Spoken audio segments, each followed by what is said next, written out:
श्रवण कर मिट जाती है जन्म जन्म की व्यथा।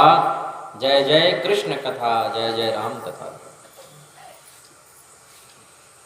तो कुछ लोग होते हैं चप्पल भी चुराते हैं, तो उनके भी पूर्वज ऊपर से देख रहे होते हैं और वो बड़े दुखी होते हैं कि सब लोग कथा सुनने के लिए गए हैं और इन लोगों का कितना दुर्भाग्य, ये लोग कथा छोड़ करके चप्पल जूता चुरा रहे हैं। तो उनके पूर्वज ऊपर से रोते हैं। तो निश्चित रूप से हम सभी लोग आज भाग्यशाली हुए हैं कि भागवत कथा में हाजिरी लगा रहे हैं, गोता लगा रहे हैं, स्नान कर रहे हैं। ये भागवत कथा है और भागवत कथा देवताओं को भी दुर्लभ है। बड़े भाग मानुष तन पावा, सुर दुर्लभ सदग्रंथन गावा। कभी कभी ये कथा देवताओं को नहीं मिलती है। जब भगवान सुखदेव राजा परीक्षित को कथा सुना रहे थे तो ब्रह्मा जी, इंद्र इत्यादि देवता आए। भगवान सुखदेव ने कहा, अरे देवों, हम कथा तो सुना देते, लेकिन आप लोग कथा का व्यापार करने आए हो।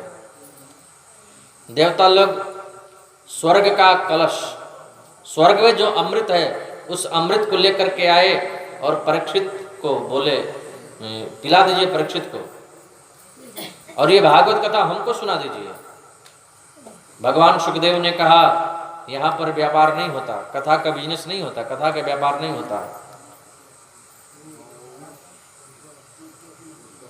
डांट करके भगवान सुखदेव देवताओं को भगा दिए। देवता लोग रोते रोते ब्रह्मा जी के पास में गए।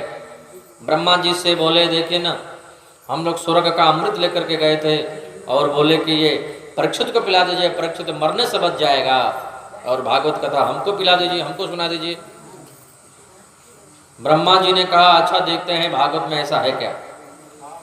ब्रह्मा जी तराजू लिए, एक पल्ले पर भागवत को रखा, दूसरे पल्ले पर समस्त संसाधनों को रखा, और जैसे ही तोला, तुलभुन्यन्यानि जातानि गौरवेण इदं महत्। अपनी महिमा से, अपनी गरिमा से भागवत का पल्ला नीचे हो गया और समस्त संसाधनों का पल्ला ऊपर हो गया।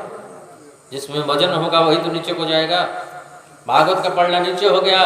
ब्रह्मा जी ने कहा, अरे देवों, ये कोई किताब नहीं है, ये कोई ग्रंथ नहीं है, ये कोई पोथी नहीं है, तो क्या है? बोले, तो साक्षात भगवान श्री कृष्ण है। बोले, कृष्ण कन्हैया लाल की। ये जो भागवत है साक्षात भगवान श्री कृष्ण ही है। भगवान श्री कृष्ण का शब्दावतार है। तेनेयम वाङ्मयी मूर्ति प्रत्यक्षा वर्तते हरे।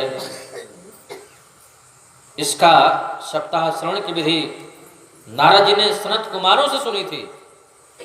एक बार नारद जी वृंदावन धाम में गए, देखा यमुना के किनारे एक जवान स्त्री रो रही है।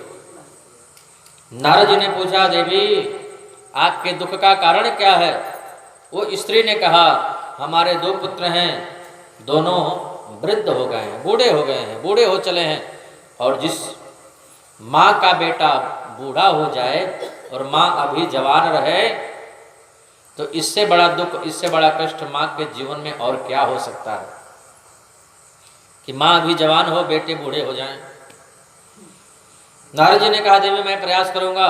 नारद जी कहते हैं सनत कुमारों से कि मैंने वेद का पाठ किया, वेदांत का पाठ किया, गीता पाठ है, मोहर मोहर बार बार गीता सुनाया, कुछ नहीं हुआ।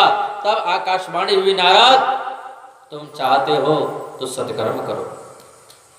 अब यही जानने के लिए आपके पास में आया हूं कि कौन सा मुझे सत्कर्म करना चाहिए और कौन सा सत्कर्म मुझे गोविंद की प्राप्ति करा सकता है। कौन सा सत्कर्म उस युवती के दुख को दूर कर सकता है। सनत कुमारों ने कहा,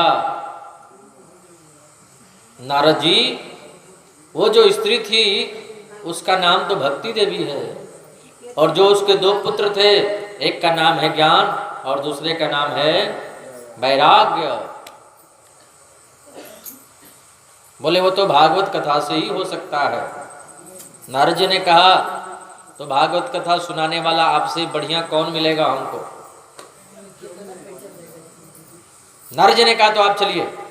सनत कुमार आए, भक्ति मैया को निमंत्रण भेजा गया। भक्ति महारानी अपने दोनों पुत्रों के साथ में आई, तीनों बैठे हैं, नारद जी भी बैठे हैं। नारद जी ने बीच में प्रश्न कर दिया। कथा की बड़ी महिमा है।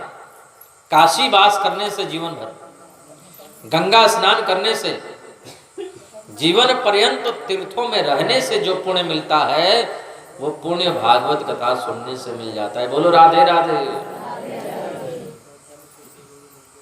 इधर नारद जी ने प्रश्न कर दिया, कोई संत, कोई भगवान का भक्त कथा सुन करके भगवान को प्राप्त कर ले, ये कोई आश्चर्य नहीं है। भक्त को तो भगवान मिलते ही हैं, संतों को तो भगवान मिलते ही हैं। क्या कोई दुष्ट व्यक्ति, खलकामी, वो कथा सुन करके उसको भगवान मिल सकते हैं?